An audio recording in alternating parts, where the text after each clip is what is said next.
Charging the kitchen after the serve. You serve. You sprint forward. You feel like Federer. And then someone yells, "Get out of the kitchen!" This is mistake number 1. Charging the non-volley zone right after you serve. In tennis, rushing the net makes sense. In pickleball, it's a penalty waiting to happen. Here's the rule nobody tells you. After serving, you must let the ball bounce once on each side before volleying. That means the serving team needs to hang back and wait for the double bounce rule to play out. But beginners? They see open space and sprint straight into the danger zone like it's Top Gun. The result? They either volley too early and lose the point, or they get stuck awkwardly in the middle, where no one wants to be. The fix? Chill. Stay back after your serve, let the return bounce, and then move up. Timing beats speed every time. Standing in no man's land. You've served, you've returned, you've moved up a little. Not too far, just halfway. Congrats. You're now standing in the worst place in pickleball. It's called no man's land, and it's the Bermuda Triangle of beginner mistakes. Here's why. When you're stuck between the baseline and the kitchen line, you're too far back to dominate at the net and too far forward to react to deep shots. It's like guarding a goal while facing the wrong direction. Most beginners freeze here because they think, "I don't want to get too close," or "I need to be ready for anything." But being ready for everything means you're good at nothing. The pros don't hang out in the middle. They either stay back during the bounce phase, or they get all the way up to the kitchen line once it's safe. The fix? Pick a side. Once that return bounce is confirmed, get to the line like your win depends on it. Because it does. Trying to add spin without knowing what you're doing. If you've ever watched a YouTube short of a pro putting wicked spin on a third shot drop and thought, "I can do that," you can't. Not yet, anyway. This is mistake number 3. Forcing spin before you've mastered control. Beginners love the idea of spin. It looks cool, it feels advanced, and it gives you that fake sense of mastery. But here's the reality. Most of the time, you're not adding spin. You're just missing the ball entirely. You end up flicking your wrist, slicing sideways, and sending that poor pickleball flying into orbit or dying into the net like it gave up on life. And sure, topspin and backspin have their place, but they're tools, not magic tricks. If you don't know how or when to use them, you're just playing trick shots with no purpose. The fix? Focus on clean contact and consistent placement first. Nail the basics. Then, layer in the spin. Once you know what you're spinning for. Playing statue defense. You see the ball, you watch the ball, you admire the ball, and then it's past you.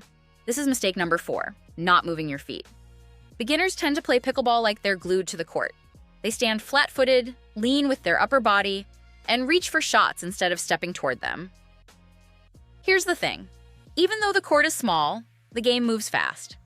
And staying planted like a mailbox isn't going to get you to that nasty cross-court dink. Good footwork means small, quick steps.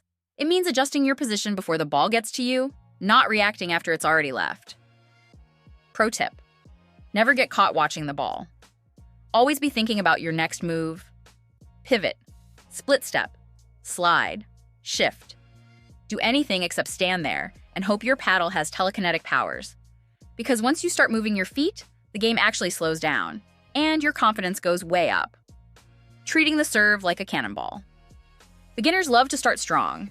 And by strong, we mean smashing the serve like they're trying to puncture the court. This is mistake number 5. Treating the serve like a kill shot. In pickleball, the serve isn't meant to score. It's meant to start. But new players often wind up the serve like it's dodgeball finals. The result? Faults, wild misses, or, if it does land in, the returner sends it back twice as fast. Even worse? Many beginners accidentally break the rules. Your serve must be underhand, with contact below the waist, and your paddle must move upward. There's no overhand slamming allowed. Also, keep both feet behind the baseline until after you hit it.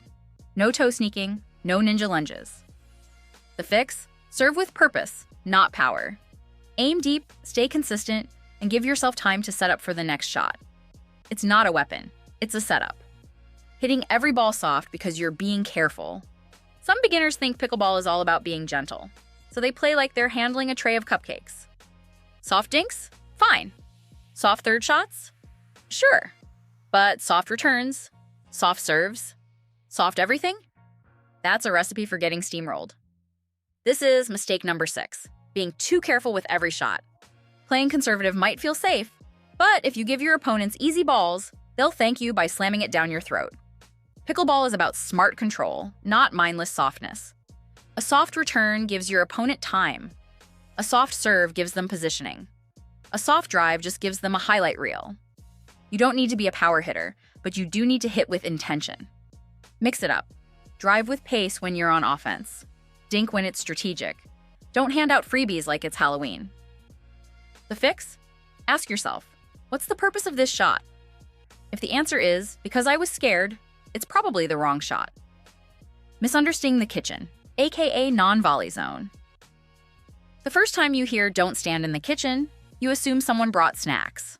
But in pickleball, the kitchen is not a snack zone. It's a trap for beginners who don't understand the rules. This is mistake number 7. Violating kitchen rules. The kitchen, or non-volley zone, is the 7-foot area on either side of the net.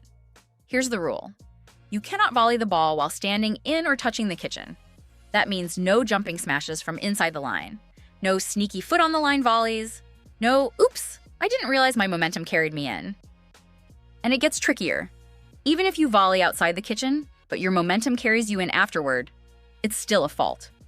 Beginners either park their toes inside the line like it's their new home, or they avoid the kitchen like it's on fire, giving up valuable real estate at the net. The fix: get close, but not too close. Stay just behind the kitchen line, lean in when needed, and only step in when the ball bounces. Because once you know how to play the kitchen right, the whole game changes. Ignoring the third shot drop. The serve is in, the return comes back deep, and then the beginner panic sets in.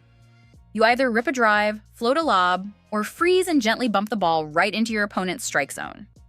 Welcome to mistake number 8. Ignoring the third shot drop.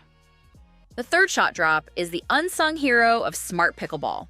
It's a soft shot, ideally landing in the kitchen, that gives you time to get up to the net and level the playing field. But beginners either don't know about it or avoid it because it's tricky.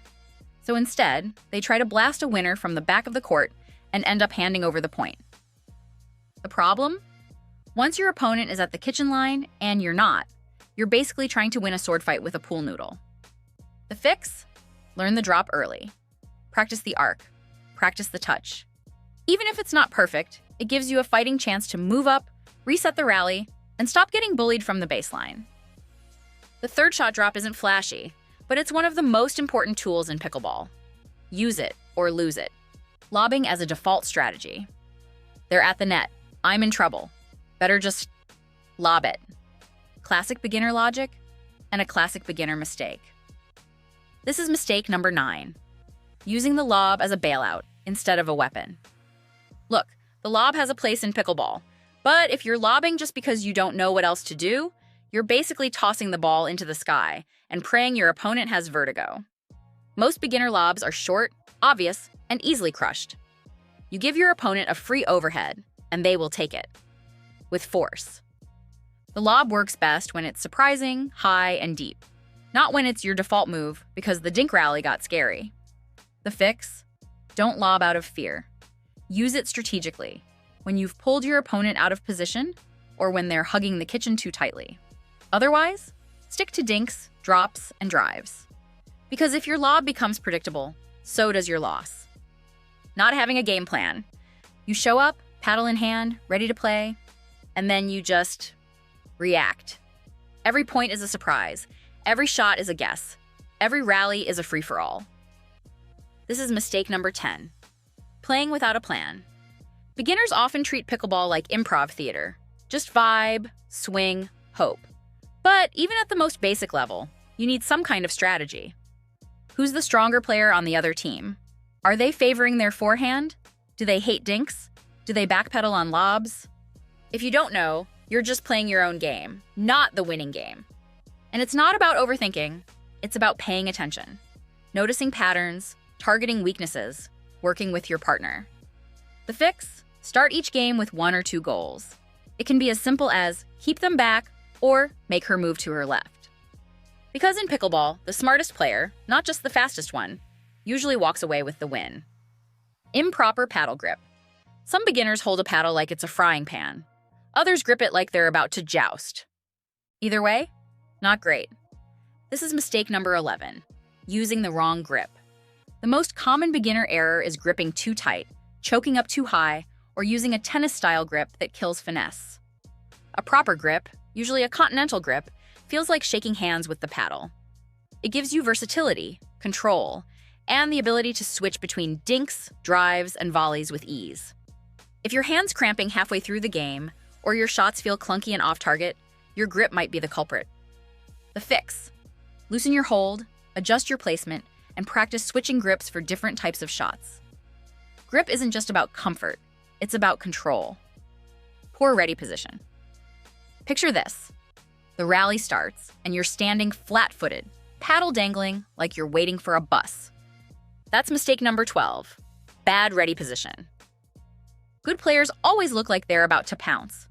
Knees slightly bent, weight on the balls of their feet, paddle up and centered, not down at their knees or behind their back. Beginners often forget that split-second reactions start before the shot. If you're not in a balanced stance, you're already one step behind. The fix: keep your paddle up, eyes forward, and body loose. Be the threat, not the target. Poor communication in doubles. Doubles pickleball isn't just two people playing side by side.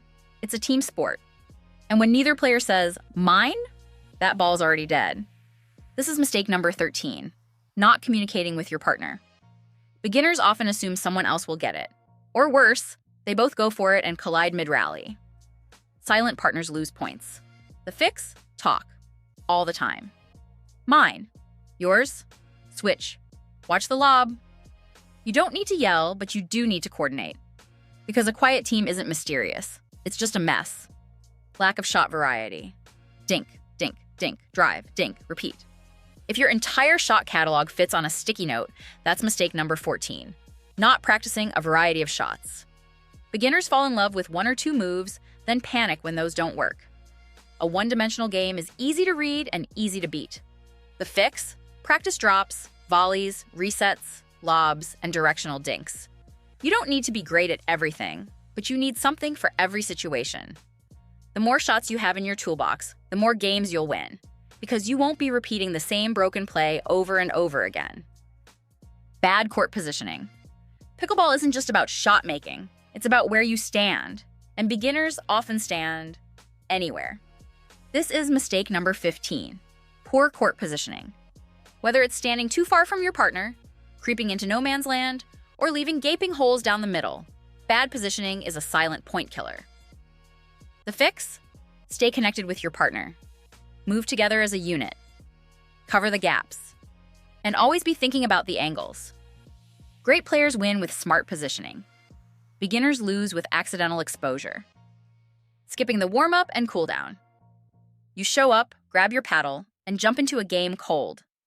Your muscles scream, your reflexes lag. Your first 5 shots: ugly. This is mistake number 16, not warming up or cooling down. Pickleball is quick, with explosive movements. Skipping your warm-up means slower reactions, tighter muscles, and higher risk of injury. Skipping your cool-down? Even worse. Hello, next day regret. The fix: warm up for at least 5 to 10 minutes. Gentle footwork, short rallies, a few dinks. Afterward, stretch. Your body will thank you. Your shots will too. I'm going to be posting a lot more here, so I'd be grateful if you subscribe.